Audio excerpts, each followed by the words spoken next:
inson hajga niyat qilib yo'lga chiqib Madinaga boradi. Rasul akram sallallohu alayhi va sallamni ziyorat qilar ekan, yig'lab bu muhabbat, yig'lab ravzada uxlab qoladi. Shu orada Rasulullohni tushda ko'radi.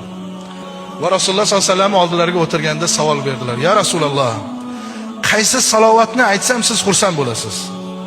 Qaysi jumlani ishlatsam siz xursand bo'lasiz? Menga o'rgating shu salovatni, hayotligimda shu salovatni sizga aytay." Shunda Rasululloh aytdilarki, Shomga bor dedilar. Badruddin al-Hasani ismlarigacha aytdilar. Borasan, topasan va shundan so'raysan. Mendan unga salom ayt. U aytgan salovatni o'rganib ol. O'sha salovatni men yaxshi ko'raman.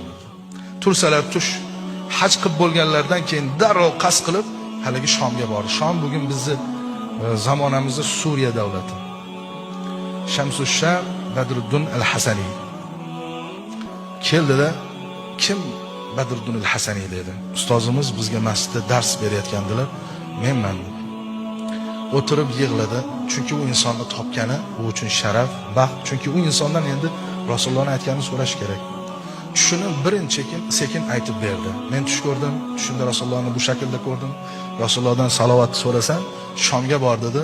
Shamsush-Shamni Badruddin al-Hasanini top va undan so'ra qanday salovat aytadi, o'sha jumla bilan aytsam men xursand bo'laman dedi.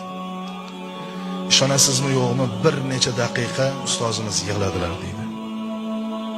Yani tasavvur qiling, sizni bir inson tushida Rasululloh bilan ko'rishsalarda siz to'g'ringizda aytsalar, bundan ortiq baxt yo'q-ku odamga. Ustozimiz bir qancha muddat yig'lab o'tirdilarda, endi men senga o'sha doim aytib yuradigan salovatimni aytay, yozib olgin dedi-da, haligi inson darrov kissasidan qog'ozini qalamini chiqarib yozib oldi. Bu salovat quyidagicha edi. Allohumma solli ala sayyidina Muhammad an-nabiyil ummi al-mahbubil alil qadamil azimil jah. Shu uchun azizlar, salovatimizni bugun 10 ta aytayotgan bo'lsak, ko'paytiraylik sonini. 100 ta aytayotgan bo'lsak, yana ozgina ko'paytiraylik. Kamroq telefonga qaraylik, kamroq kino ko'raylik, kamroq gaplashaylik kerak bo'lsa, salovat sonini ko'paytiraylik.